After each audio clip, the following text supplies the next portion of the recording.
There is a silence older than time, a quiet whisper at the edge of perception that has hummed just beneath the noise of human thought for millennia. It is not a silence of absence, but one of presence in overwhelming stillness, pregnant with truth, vibrating just beyond the veil of what we call reality. For over 2,000 years, this silence has been speaking, not in the language of words, but in the rhythms of stars, the rise and fall of empires, the aching in the soul when the world feels unfamiliar, though you've known it all your life. This ancient truth is not new. This is not modern philosophy repackaged with mystical words, nor is it the invention of dreamers or madmen. Okay? It is older than language, older than scripture, older even than myth. It has been buried, not in books, but beneath layers of distraction, control, and forgetfulness, hidden not just by those in power, but by the nature of power itself. Okay? It is not that this truth was taken from humanity by force, it is that we were slowly trained to stop looking for it. Imagine the human mind as a mirror turned outward, reflecting the world in pieces, cataloging forms and faces, organizing knowledge like shelves in a library. So now imagine that same mirror turned inward. At first, all you see is shadow, fragments, a maze of fear and echo.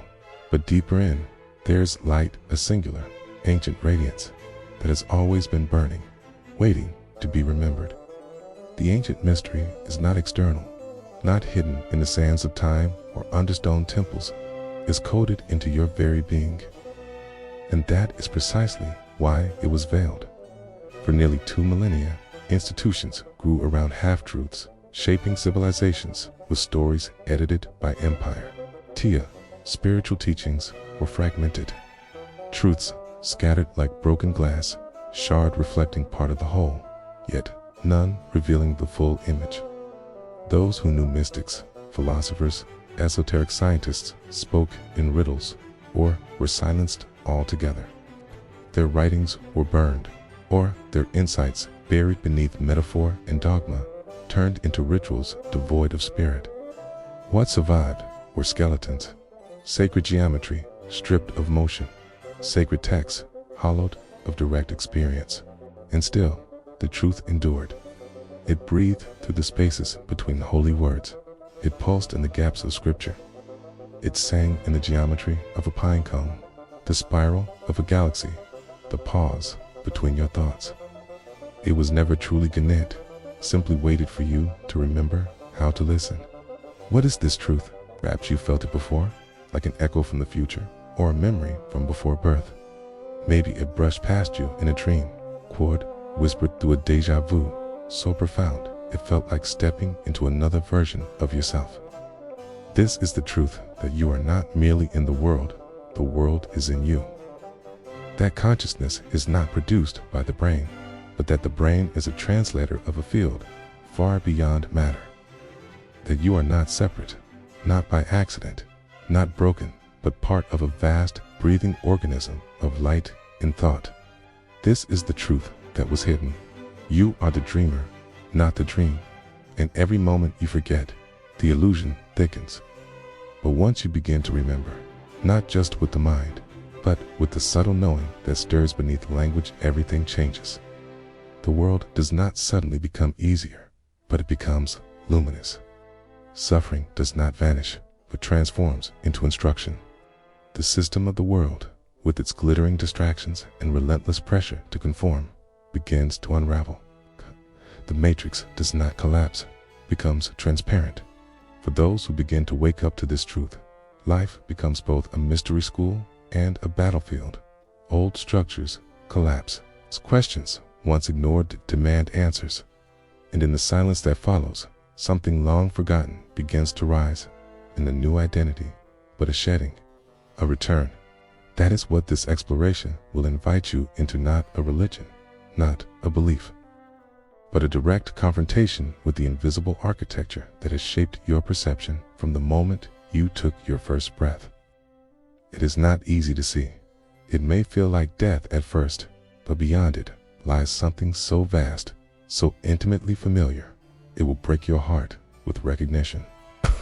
There is no going back from this kind of seeing, but there is going forward, to remembering, and to reclaiming, and to becoming again what you've always been beneath the amnesia of modern life. The ancient truth awaits, and it does not shout. It is a still small voice in the storm, a lighthouse buried inside your chest. And once it flickers on, nothing will ever be the same. At the center of this ancient truth lies not a singular idea, but a field-up living tapestry of interconnected insights, like constellations forming a message in the sky that only becomes visible when you widen your gaze. It is not doctrine, not dogma, but an invitation to remember something your soul never forgot. To explore this field, we must unweave the illusions that have obscured our vision and attune ourselves to the subtle harmonies that lie beneath the noise of modern life.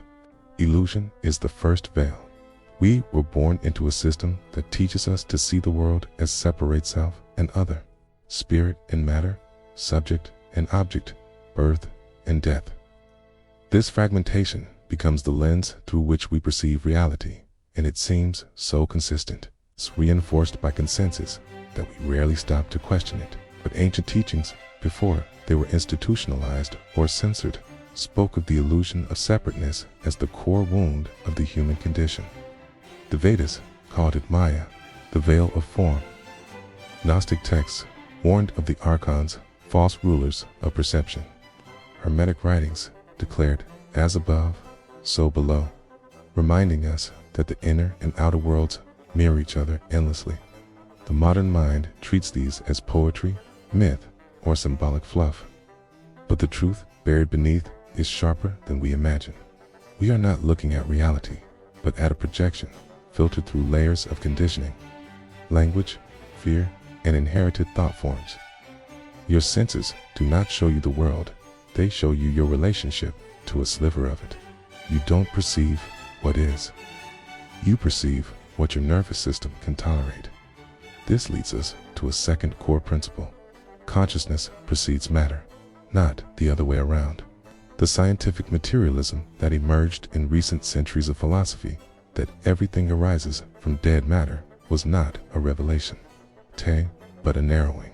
It reduced the universe to mechanics, consciousness to accident, the soul to superstition. But quantum mystics, esoteric initiates, and even brave physicists have long pointed in the opposite direction. It is awareness that forms the ground of being. The observer is not an afterthought. The observer is the composer. This idea, radical yet ancient, reframes everything. It suggests that reality is not fixed, but participatory. That your thoughts, your beliefs, your attention sculpt the very fabric of your experience. The mind is not just a receiver, it is a projector. And the world, in turn, is both mirror and feedback loop. From this flows the third theme. The body is the bridge, not the prison. In many traditions, the physical form has been viewed with suspicion or disdain. Flesh as the cage of the spirit, but hidden deeper in the mystery schools is a more luminous view. The body is a sacred vessel, a listening instrument tuned to invisible frequencies. The ancients built temples aligned to the stars, not just to honor the heavens, but to remind the initiate that you are a temple of celestial design. The pineal gland, often called the third eye, is more than symbolic. It is a literal antenna, resonant with light. Your breath is a lever to shift reality. Your posture shapes your perception. We are not meant to escape the body. We are meant to inhabit it, to transmute it, to activate its full spectrum so that it becomes a portal knot, a prison to the higher realms encoded within this very dimension. And so, a fourth principle emerges naturally. Everything is energy, and energy is conscious. The ancients knew this. They spoke of prana, chi, life force, teet, taught breathwork, mantras, sound healing, not as self-care trance, but as technologies for tuning in to subtler layers of being. In their world, stones held memory, rivers whispered codes, light carried intelligence, a chord. There was no inanimate world. Everything was part of a conscious whole, chord. This is why sacred geometry was revered, why symbols were not just art, but maps, and why initiates were trained not just to read, but to feel knowledge, to sense it vibrationally. But why was all this hidden? Why obscure such radiant truths? The fifth theme answers with unsettling clarity. Power over others depends on ignorance within them. It's a humanity that remembers its divine architecture, that knows thought, shapes, form, that lives as part of an intelligent cosmos. That kind of humanity cannot be controlled. It cannot be ruled by fear, divided by difference, or bought with distraction. Such beings are sovereign, luminous, ungovernable in the best sense of the word. And so the truth was hidden not just by institutions, but by systems woven into our daily lives. Education that rewards memorization over insight. Media that anesthetizes the soul. Religion that divorces us from direct experience. These systems didn't create the amnesia, but they deepened it. Yet, the design of reality is paradoxical. That which is hidden also longs to be found. So the signs never vanished. They just grew quiet, subtle, symbolic, waiting. We're in a time now when the veil is thinning. You may feel it in your body, in your dreams, in the strange synchronicities that mock logic and point toward something deeper. The truth is not returning, it never left. But we are arriving again at the place where we can remember, where we can hold it, not as belief, but as knowing. This is the essence of the ancient truth, that the divine is not distant, that you are not broken, that your consciousness is not a side effect of flesh, but the architect of it. And that when you align with this remembering, the world reshapes itself around you. Language can point, but it cannot contain the infinite. That is why the deepest truths are often preserved in symbols, dreams, and stories, not because they are less real, but because they are too vast to be spoken directly. The ancients understood this. They encoded entire cosmologies into simple images: a serpent eating its tail, a lotus emerging from the mud, a pillar of fire descending from the heavens. These were not primitive attempts to understand the world. They were multidimensional keys designed to bypass the intellect and speak directly to the soul. Let us begin with the serpent, feared and misunderstood across civilizations. In one narrative, the serpent is the deceiver, the seducer who led humanity into shame and exile. But in older traditions, Egyptian, Vedic, Mesoamerican, the serpent is the bringer of wisdom. Think the keeper of cycles, the force of transformation. It slithers close to the earth, yet sheds its skin, dying and being reborn again and again. In the body, it becomes Kundalini, the coiled energy at the base of the spine that rises like a serpent through the chakras when one begins to awaken. What if the serpent was never evil, but simply misunderstood power? If the true fall of man was not gaining knowledge, but fearing it. The garden may not have been lost, may still be here, layered over by the illusion of separation. And the serpent waits, still coiled within us, offering its wisdom to those brave enough to integrate it. Then there is the phoenix, the bird that dies in flames, only to rise again from its own ashes. A myth so ancient, it transcends culture. It appears in Greek legends, Chinese lore, and Egyptian theology as Bennu, the soul of Ra. But this is not just a story about birds or fire. It is about the spiritual death we must undergo to see clearly. When false identities burn, way titles, beliefs, trauma, pride, what remains is something untouchable, something immune to decay. The phoenix is not rebirth as repetition. It is rebirth as transcendence. A life beyond the binary of life and death. In this way, death itself becomes the final illusion, not the end, but a mirror. Something dies in us each time we awaken. And what arises is closer to truth, to origin, to essence. Another symbol, often hidden in plain sight, is the eighth single eye. The third eye, the eye of Horus, the all-seeing eye that floats above the pyramid. It is mocked and feared, labeled conspiracy or mysticism. Yet the truth it encodes is simple and shattering.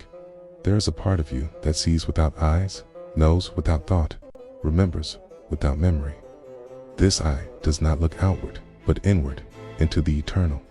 The ancients knew that to activate this sight is not to gain more information, it is to lose all illusion. The third eye is not a fantasy. It is a function, a gland, lens through which unity can be perceived. Hey, and this is why it was buried in ridicule and obscurity, because to awaken it is to dissolve the spell of materialism. Let us speak also of the labyrinth, the winding path that appears in myths and temples alike.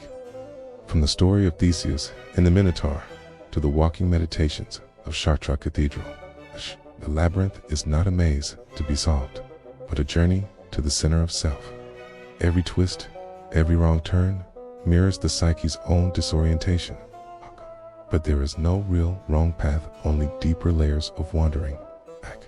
And at the center waits not a monster, but the sacred, trembling core of truth we've spent lifetimes avoiding. In walking the labyrinth, we become both a seeker and mystery, both question and answer. The outer world loops and deceives, but the center waits, still, constant, unmovable. And perhaps that's the deepest truth the labyrinth reveals, that you've never been lost. You've only been circling your own awakening. There is also the pillar of light, less a myth, more a universal symbol, found in Kabbalah as the middle path of the tree of life, seen in Yogic traditions as the central channel, Susamna, echoed in visions of ascension across religions. This pillar connects the root of being to the crown of spirit, a golden highway between the earth and the divine. When aligned, when remembered, it allows the ancient truth to flow uninterrupted through you. You become a living temple, a bridge between realms. And what of the mirror, perhaps the most terrifying symbol of all? The mirror has always held double meaning, vanity and truth, surface and depth. But in esoteric traditions, the mirror is where the ego shatters and the soul speaks. When you look deeply enough, the mirror stops reflecting your face, begins to reflect your essence. This is why, in initiation rites across cultures, initiates would face their own image in darkness, not to see who they are, but to watch it fall away. Even our names, our very identities, can become symbols of disconnection.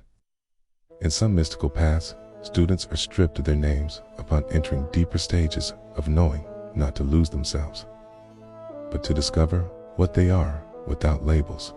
You are not the name they gave you. You are not the story they told you. You are the silence before the first word. You are the space in which all symbols arise. All of these stories, all of these symbols, whispered the same truth in different tones. You are more than you've been told. You are not the character in the dream, you are the dreamer, remembering itself through story. When the myths awaken in you, they stop being fiction. They become maps, mirrors, triggers of remembrance. That is their purpose, not to entertain, but to re-enchant, to awaken the part of you that already knows.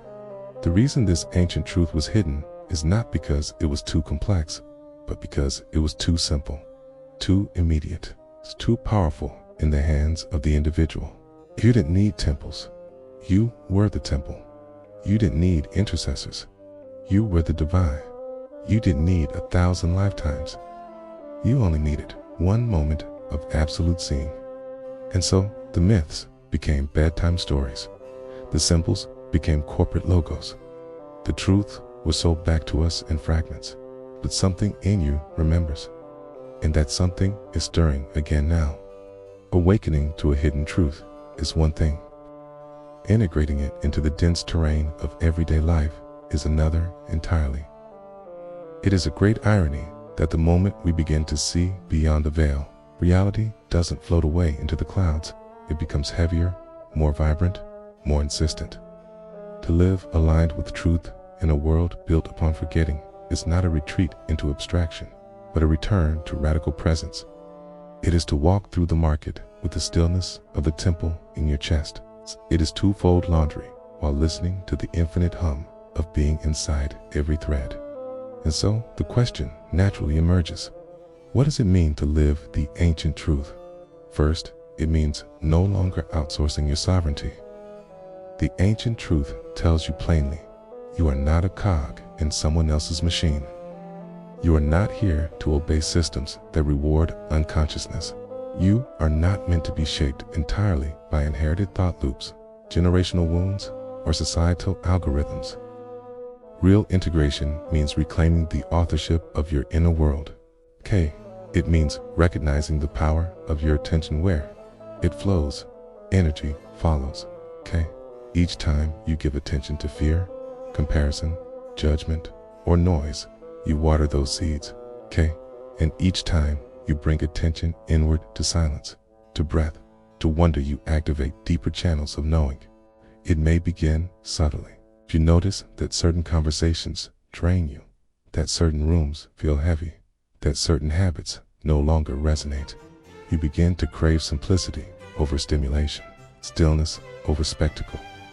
This isn't spiritual elitism, it's nervous system intelligence, awakening to its natural frequency after years of static.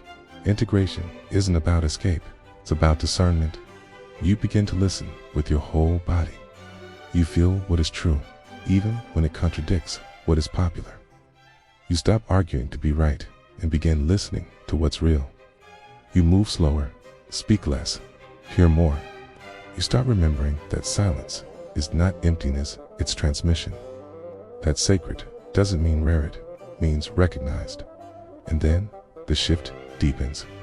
Integration demands that you act from your knowing. You begin to recognize how even mundane choices reflect consciousness. What you eat is not just consumption, it's communion. What you speak is not just noise, it's spellcasting. What you imagine isn't daydreaming, it's architecture. You may begin to reorient your relationship to time. In a culture obsessed with the linear productivity, deadlines, outcomes, you begin to feel the spiral. You see how lessons repeat in higher frequencies, how the same archetypes dress themselves in different costumes. Time becomes less about sequence and more about depth. A single breath, fully inhabited, can become timeless.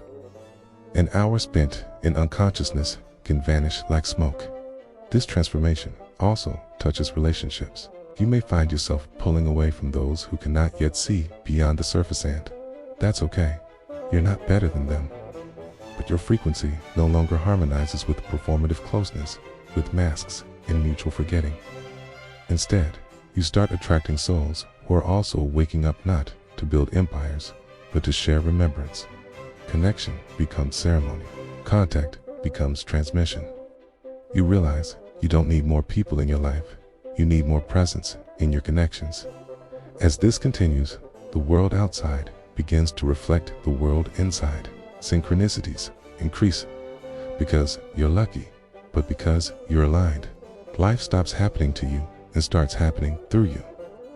You recognize that every challenge, every trigger, every shadow that arises is not an enemy, but a teacher. You stop avoiding discomfort and begin asking, what are you here to show me? The ancient truth is not about avoiding suffering.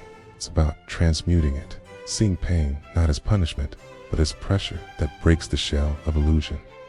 When you integrate that truth, you stop clinging to comfort, you start cultivating courage. And yet, perhaps the most profound implication is this: the world begins to feel alive again. Not in the poetic sense, but literally. Trees seem to watch. Wind seems to whisper. Light behaves like a language. You walk differently, not like a prisoner on earth, but like a soul who chose this incarnation with reverence. Even when chaos erupts in the outer world and it will, you are no longer caught in the storm.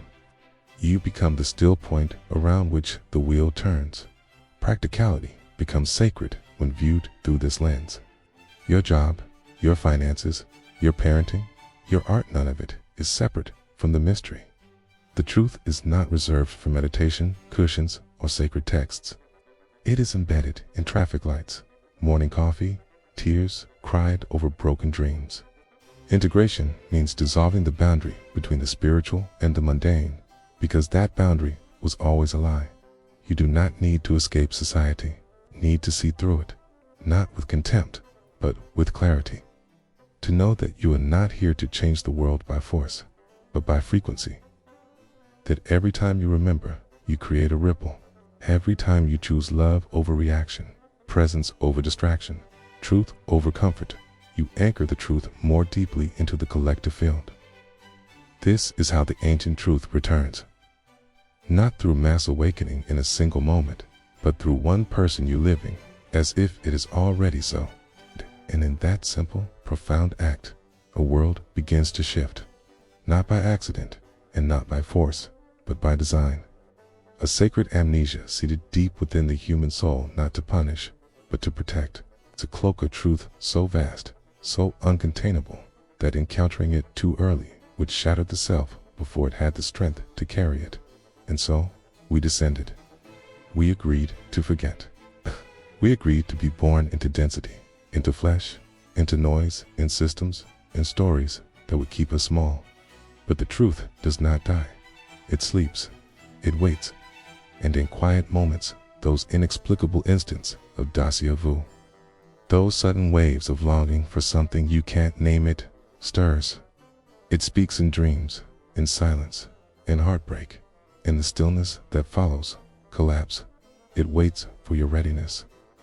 Not when your life is perfect, not when your outer world aligns, but when your inner world cracks open just wide enough to let the light leak in. This ancient truth was hidden from humanity, not to imprison you, but to initiate you. Its very absence has been the teacher.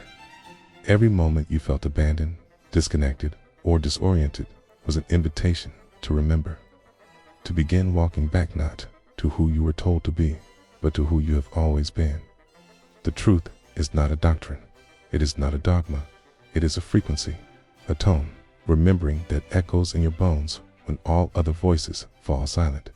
It tells you, you are not lost. You are not late. You are not broken. You are becoming. And now, in this moment, as you hold these words in the quiet of your awareness, you stand at a threshold. Not a dramatic one, not the kind lit with thunder or fire, but a soft, steady doorway, a liminal point between the old way and something radically real. You do not need to see the full path, only the next breath, the next choice, the next truth. Live as though the truth is real, even when it feels invisible. Speak it aloud when you're afraid. Carry it into your relationships. Let it shape your work, your rest, your presence. And when you forget, as you will return, not with shame, but with reverence. Each forgetting is just a deeper invitation to remember again. Do not wait for permission. The world may never affirm this path, because you were not born to follow, you were born to illuminate. To live in such a way that others begin to remember by simply standing near you. You are the myth returning. You are the echo of the ancient song reawakening in modern form. You are not separate from the truth. You are its voice, its vessel, its continuation. And so, walk slowly, breathe deeply, choose fiercely, love wildly. This truth has waited 2,000 years, not to be worshipped, but to be lived.